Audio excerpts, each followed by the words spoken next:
조선시대는 한강을 지금 우리와 같이 한강이라고 부르지 않았는데요. 원래 한강은 강원도에서 시작을 해서 한반도 중부지방을 가로질러서 서해로 흐르는 상당히 긴 강이었습니다.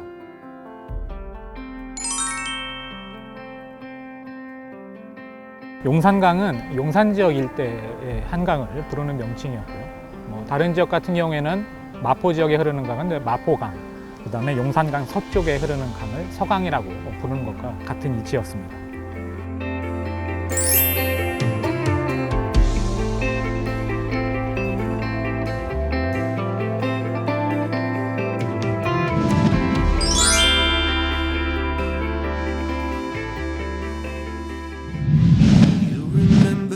We kiss in the kitchen as the coffee pours. By the end, my face was sore from your stubble. 첫 답사지는 국립서울현충원입니다. 이곳은 나라를 위해서 희생하신 영혼들을 모시고 있는 곳입니다. 원래 이곳을 조성하게 된 계기는 6.25 전쟁이 끝난 뒤에 전쟁에서 희생하신 장병들을 위해서 1955년에 조성이 되었습니다. 그리고 이후에 현충원이 확장이 돼서 1965년에 지금과 같은 국립묘지의 형태를 가지고 있습니다.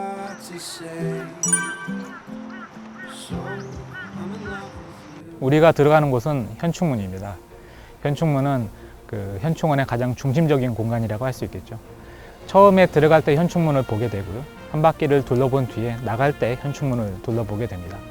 아마도 현충문을 보게 되면은 나라를 위한 희생이 얼마나 숭고하고 값진 곳이었는지를 몸소 눈으로 보게 되면은 아마 나가실 때 충분하게 그 마음을 담아가실 수 있을 거라고 생각이 듭니다.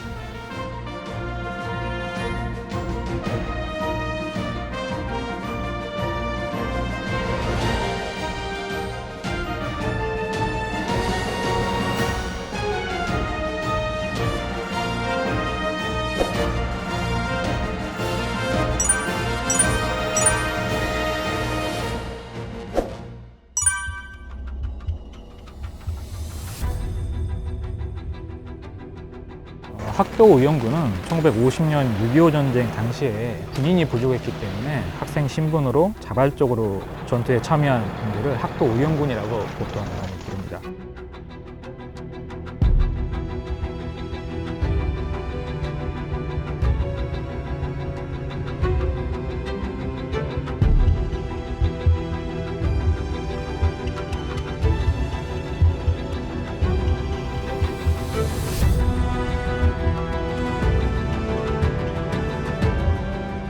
포항전투 전사자 유해를 수습하던 과정 중에 이우근 학도병의 편지가 발굴이 되었습니다.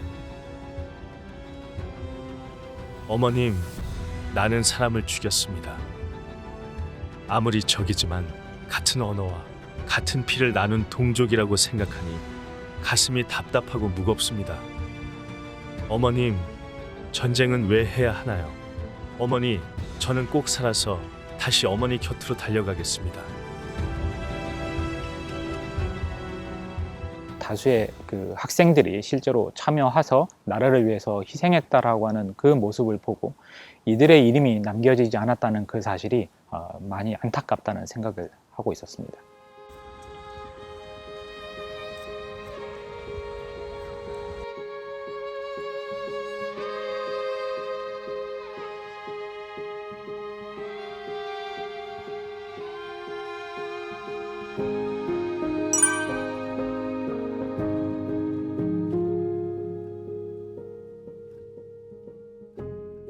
충혈도의 뒤편에 있는 이곳은 무후선열 재단이라고 부릅니다. 무후라는 뜻은 이제 후손이 없다는 뜻이고요.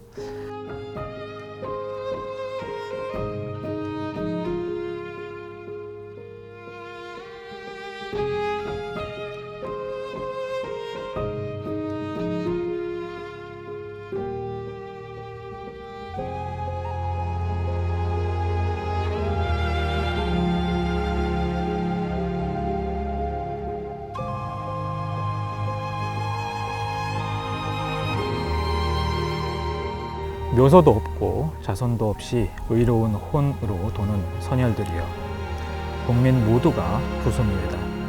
우리들 제사 받도 없어서.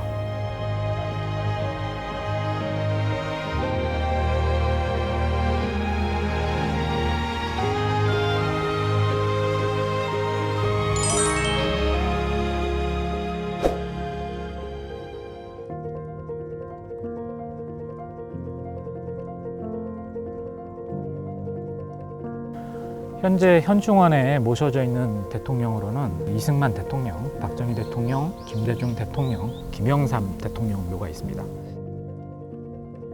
이들 묘는 모두 현충원 내에서 가장 중요한 명당에 해당하는 자리라고 할 수 있습니다.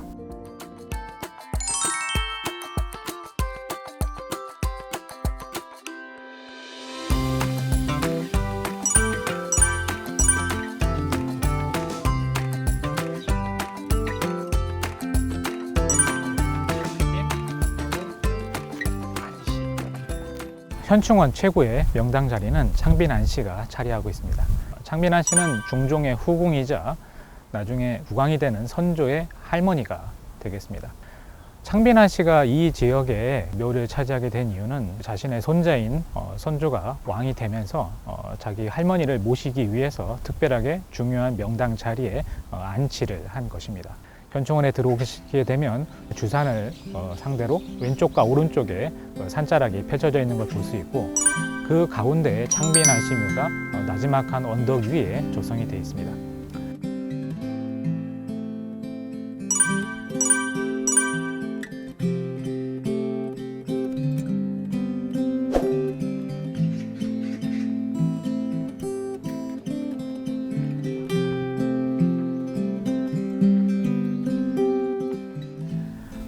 이곳은 현충원에 자리 잡은 호국 지장사입니다.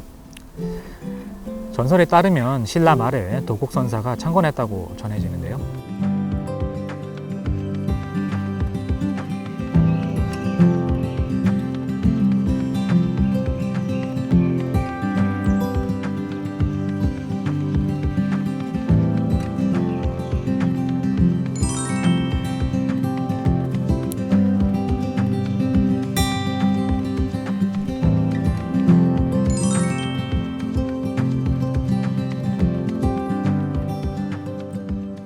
(6.25) 전쟁 이후에 창빈안 씨 묘 주변에 국군 묘지가 들어서고 국립묘지로 승격이 되면서 창빈안 씨의 원찰이었던 이 화장사는 이후 현충원의 원찰과 같은 기능을 자연스럽게 수행을 하게 됩니다.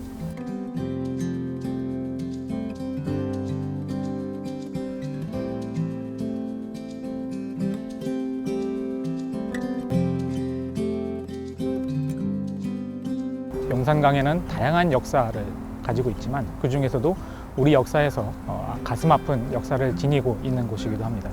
그러다 보니까 용산강 일대에는 충과 효와 더불어 우리의 아픈 역사도 다 같이 가지고 있습니다. 저와 함께 용산강을 따라 걸으면서 용산강의 아픈 역사를 한번 다시 되새겨 보도록 하는 것은 어떻겠는지요.